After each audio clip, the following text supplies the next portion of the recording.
আমি কখনোই তোমার ঘর হতে চাইনি।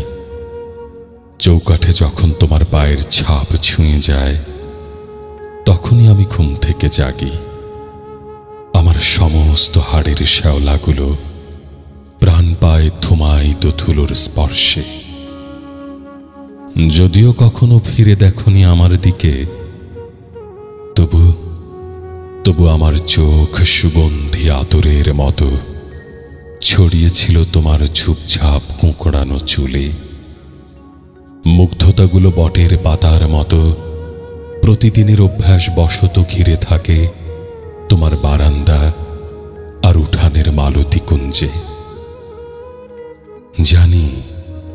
জানি তোমার কুঁকড়ে যাওয়া মন কখনোই দেখতে পাবে না কিভাবে তীব্র আকাঙ্ক্ষায় পাঁজরের নরম শ্বাস ফুঁপিয়ে ওঠে তুমুল বাসনায়, কিভাবে প্রীতিহীন শব্দগুলো একদিন অন্ধ হয়ে তলিয়ে যায় শহরতলির ভিড়ে।